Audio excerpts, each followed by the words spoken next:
Welcome to Gallery Teachers Masterclass. I'm André Hedlund, and today we're going to talk about making thinking and learning visible. So I'm André Hedlund. I'm a Chevening alumnus. I have a master's degree in psychology of education from the University of Bristol. I work as a bilingual program mentor nowadays here in Brazil. I'm also a pedagogical consultant and reviewer. If you want to know more about my work, please follow my website, edcrocks.com. So our workshop agenda today will be about empirical approach to teaching, visible thinking, what is it? 3 useful thinking routines, concrete examples, visible learning, John Hattie's vision, strategies for your teaching practice.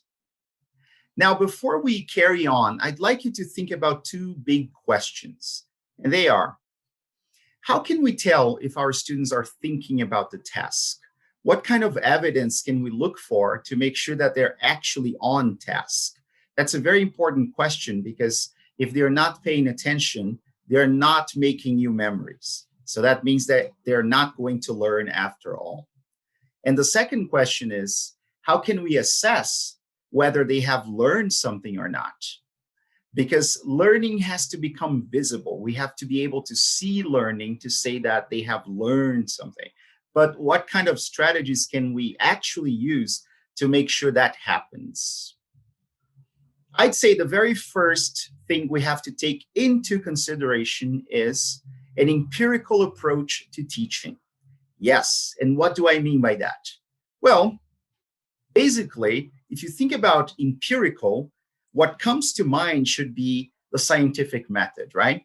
So how do scientists test whether something exists or not? If there's a relationship between A and B, if there's actually causality, for example, or at least correlation, they use the scientific method.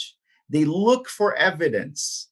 And if we think about it, this is exactly what we should be doing in the classroom. Even when we're teaching online, I'd say even especially when we're teaching online, because we want to make sure that our students are producing evidence or giving us hints of what they are learning.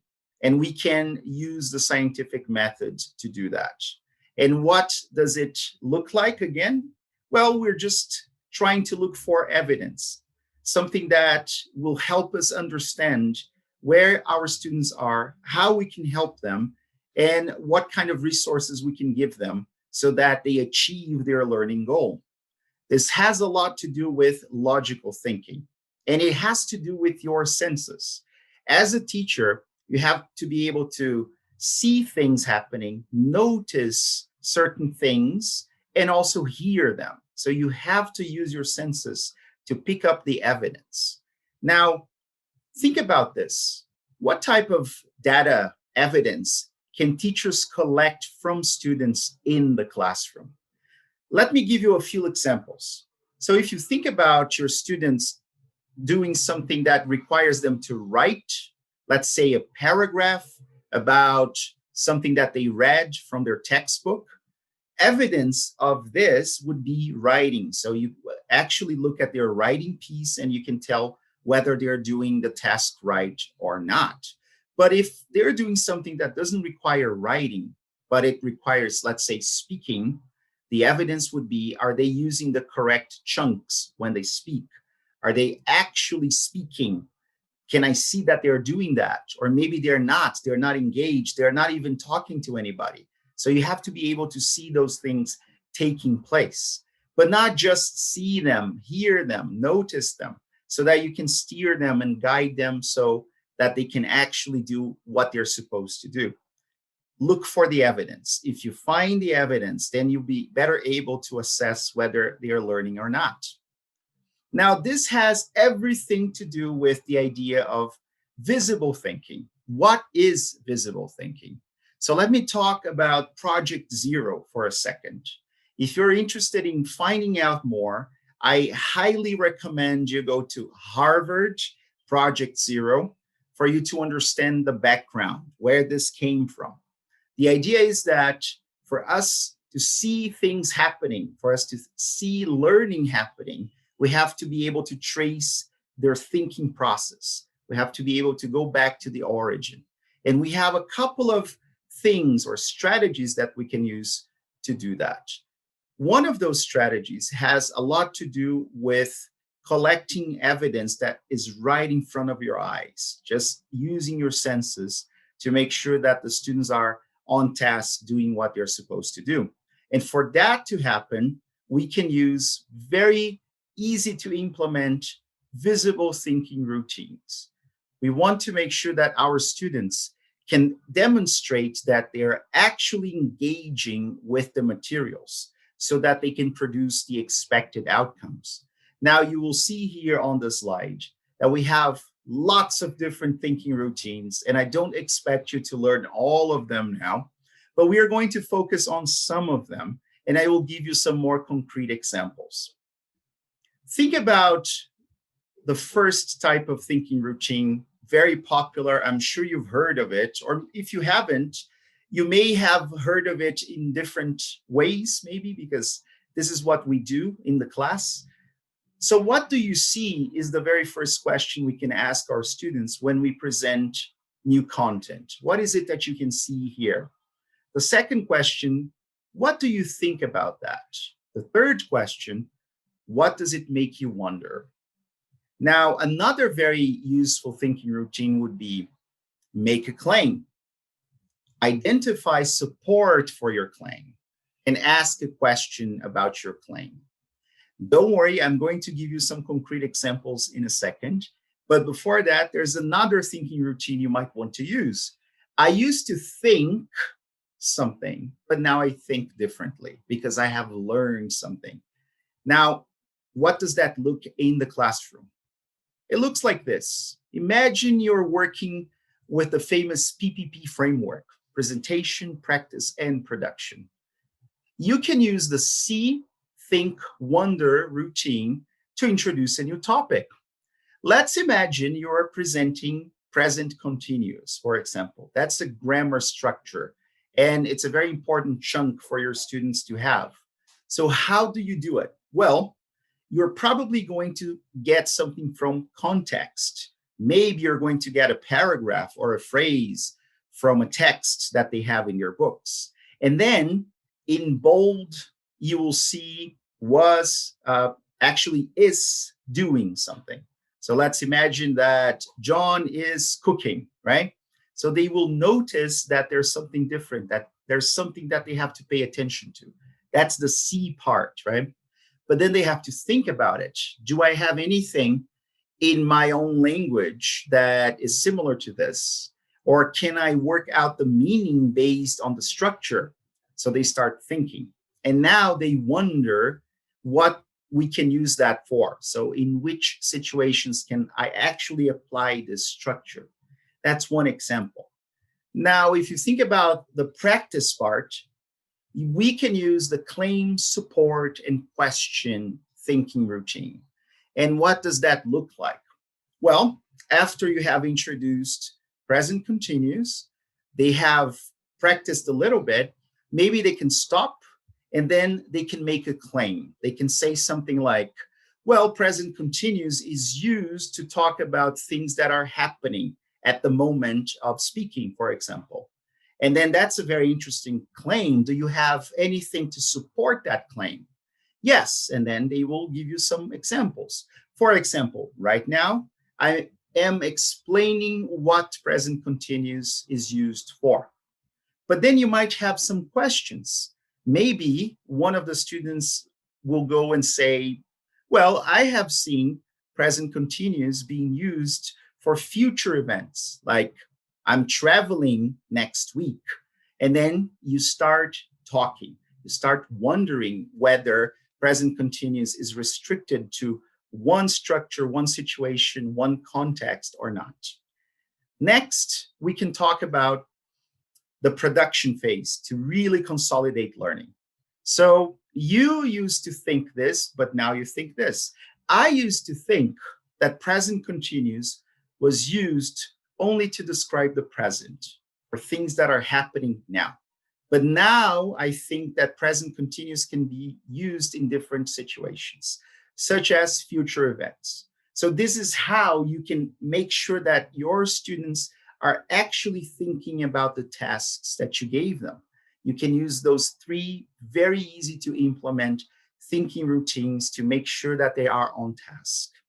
So take a look at this. I think this serves as a concrete example of how you can make your students make their thinking visible.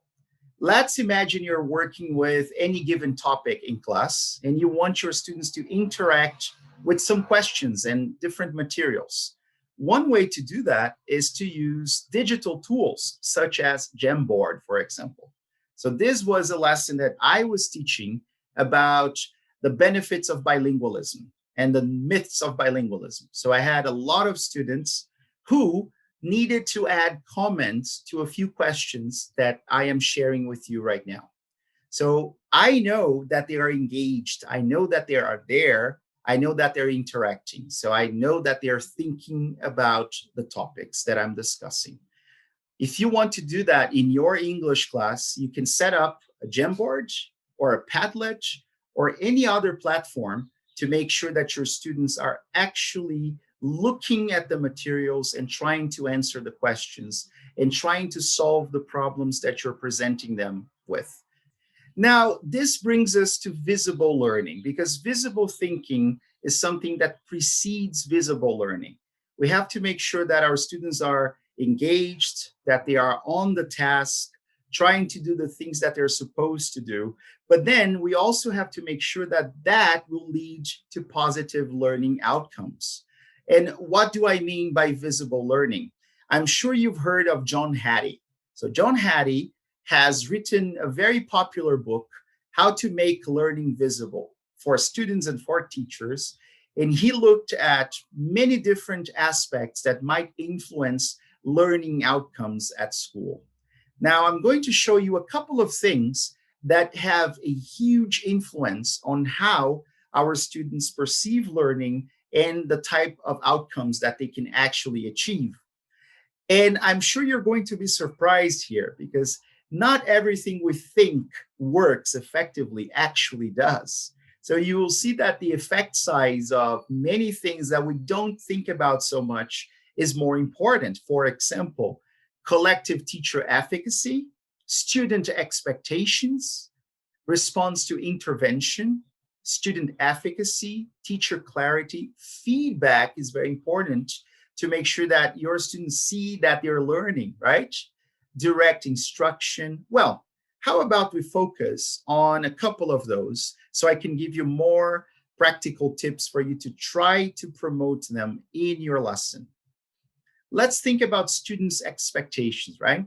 We want students to realize that they are able to do the things that we demand from them, but we also want to tap into their curiosity and interests and likes as well, right? So do they expect something fun to happen in the class? Do they want something challenging? So we have to take all of those things into consideration. Student efficacy. Now, this has a lot to do with how your students are able to organize themselves to study in a way that makes sense and that will yield positive results. We can also think of feedback, because feedback is something that needs to be ongoing. It has to be consistent, and it has to actually give your students the direction that they can take to make things better.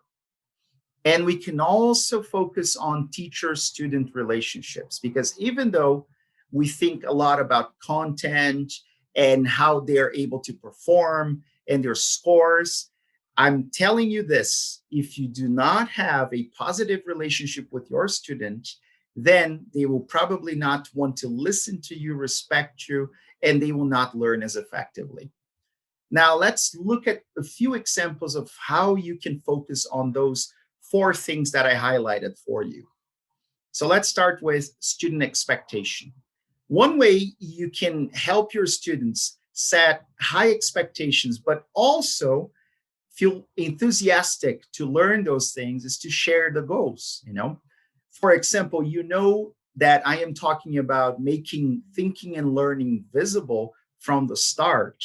And maybe this is something that interests you. So you want to be here, you want to watch this. You have to share the goals with your students so that they know what's coming and they can make a decision. Do I like this? Does this interest me? And then they will be more engaged and more enthusiastic. But you also have to give them feedback, because one of the things that students cannot do very well is actually reflect on their own learning process if they don't have a guide, if they don't have a reference. So you have to tell them if they're doing well, if they could do better, if they're not doing well at all, and the things that they can do to improve. You also have to explore emergent language. So one of the things that students really want in the classroom sometimes, especially if they are grown-ups, is to talk about things that are relevant and applicable. For example, I had a student who happened to work as a chemist. And of course, most of the materials we used did not touch on any of those topics related to chemistry. So I remembered very clearly he wanted to understand how to say a few things that related to his profession. And that was emergent language because it just came, it was a conversation. And then I actually seized the moment to give the student something that he wanted. We must take their interests into consideration. Otherwise, we're not going to meet their expectations. So the next thing we want to talk about is really student efficacy. A lot of the work that your students do will be out of sight, right, at home. So they have to be able to organize themselves so that they can meet the goals. We want them to be self-efficacious. Albert Bandura talks about that. So I think you should definitely read about self-efficacy by Albert Bandura. But one of the strategies that you can help your students implement is to set aside some time to study, to actually have peers to tell them whether they're doing things right or not. And of course, to make sure that they are on task when they have to be. Because if they just procrastinate all the time, they are not going to achieve those goals. And we can help them become more self-efficacious. We can also tell them about the growth mindset concept by Carol Dweck. I'm sure you've heard of this. And this is really focused on the process, not so much on the product. And this has to do with putting in the effort for you to accomplish the things that you have.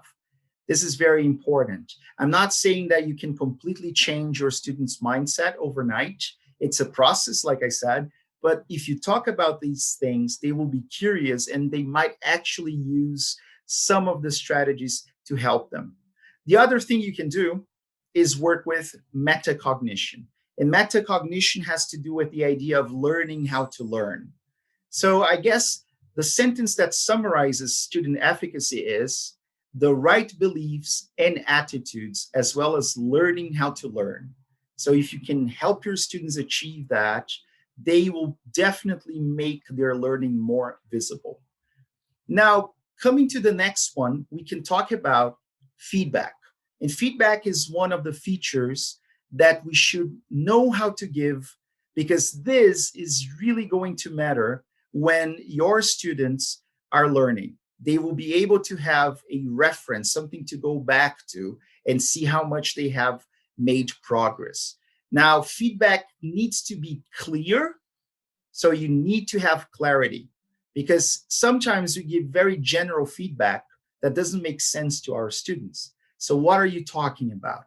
So if you, let's say, highlight a paragraph in an essay and you say, rewrite this, that's not very good feedback. You can say something, the structure of this paragraph is not the best. You can say that there's some spelling mistakes, or you can say that this paragraph doesn't contain the information that it should, because this is the development paragraph of your essay. You have to be specific. You have to be clear. You also have to be honest. I think many times we sugarcoat our feedback because we want our students to feel good, to feel okay. Of course, we should bear those things in mind, yes, but we also have to tell them how much work they need to get to the level we want. So we have to be straightforward. in a loving way, in a welcoming way, of course. Otherwise, I'm sure they're not going to be able to implement those things because they might get angry. But we have to tell them the truth. We also have to be encouraging. So feedback gives them a platform. They can move on from there.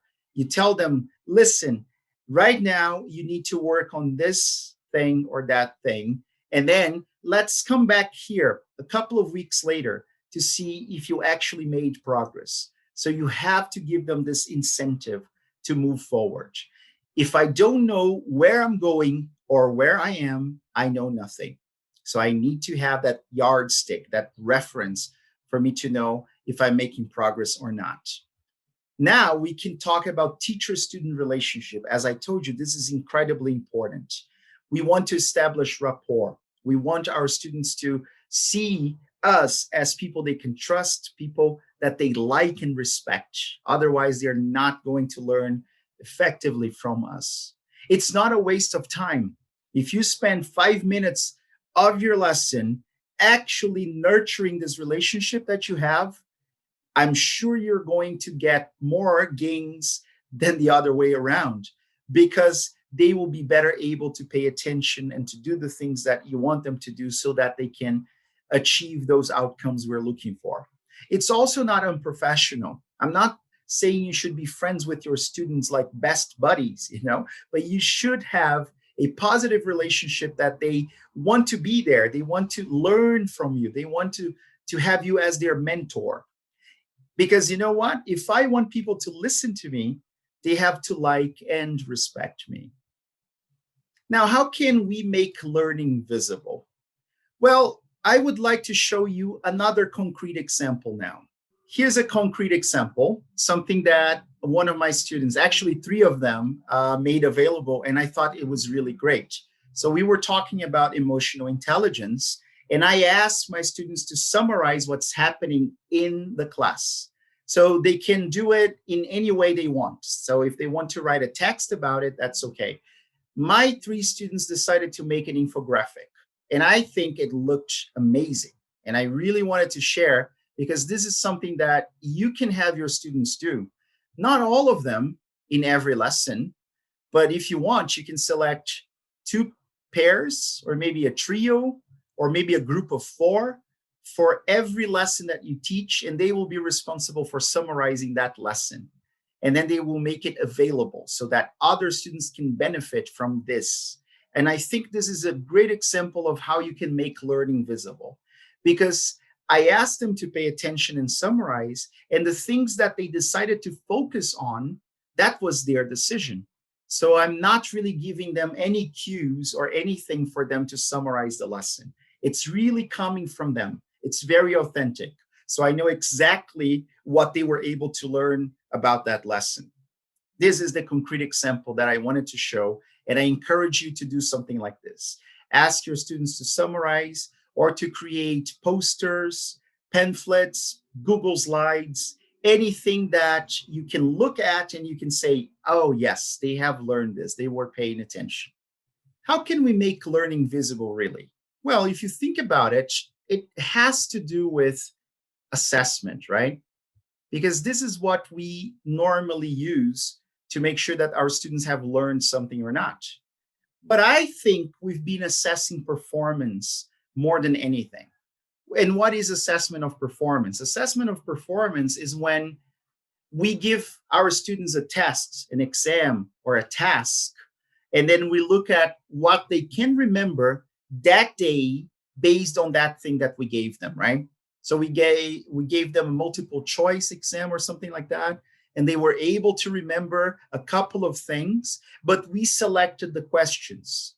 We made the task. We limited the things that they could show, because that's normally how we work with assessment. And we are looking at something that they were able to remember on that day specifically. Maybe if we applied the same tests 2 days after, they wouldn't remember as much. And that means that they haven't really learned. So how about we shift that? Maybe we can start working with assessment of learning. How do you assess learning then? Well, What can you remember when you are free to think? Just like the infographic I showed you.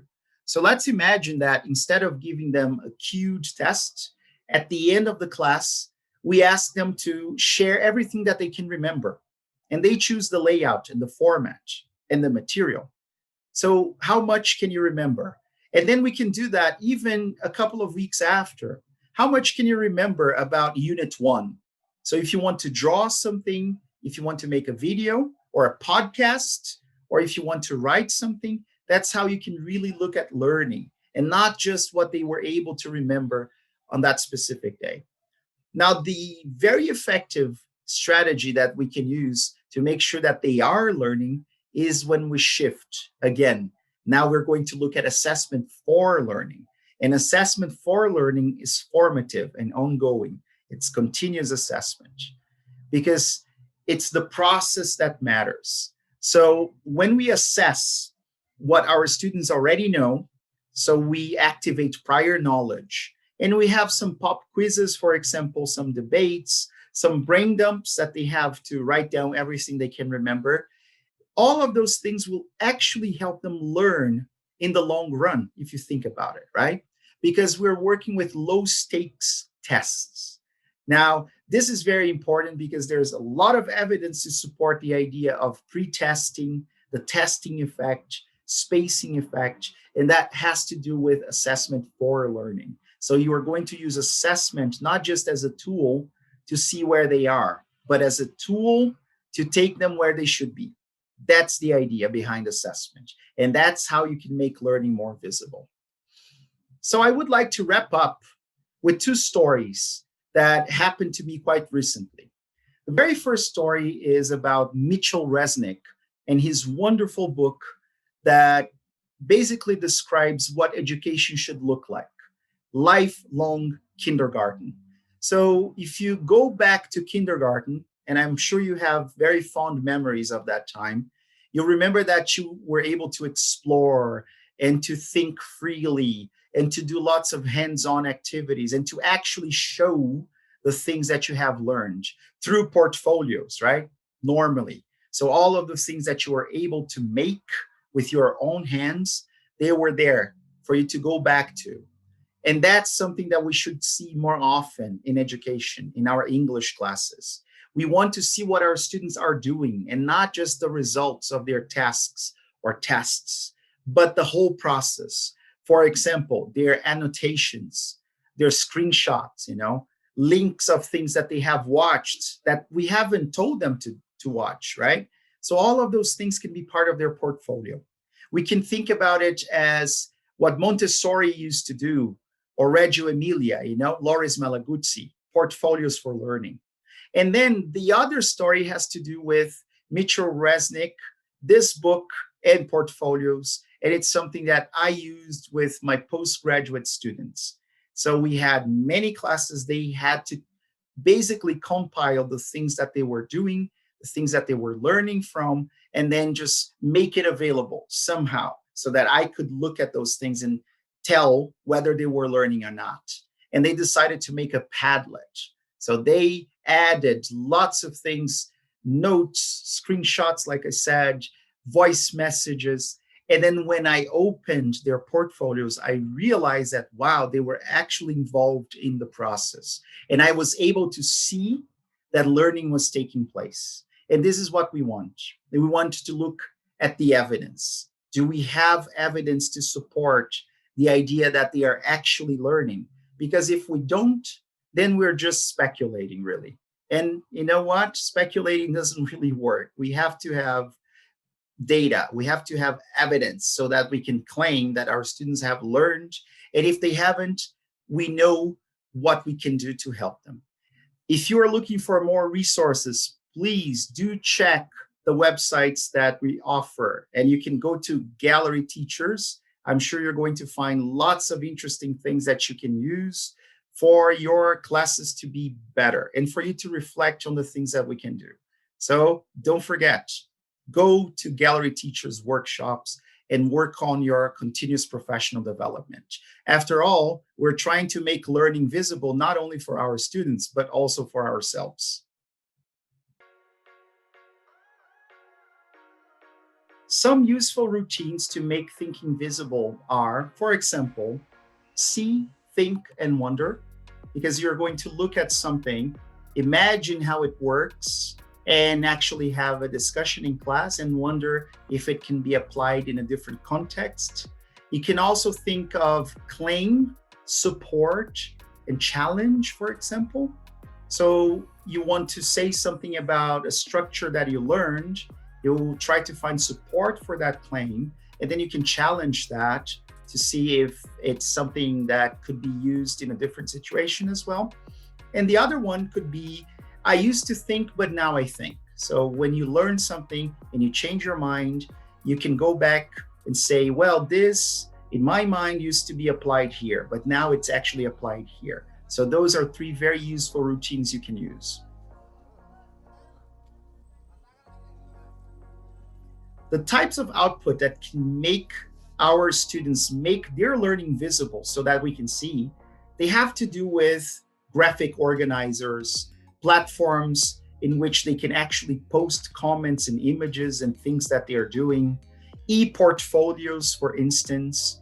So we can actually look at the evidence that they are engaging with the materials and then producing something. So you can think of Canva, you can think of Animaker, Powtoon, anything that makes whatever is in their minds more concrete for you to be able to see and tell, well, they are learning, in fact.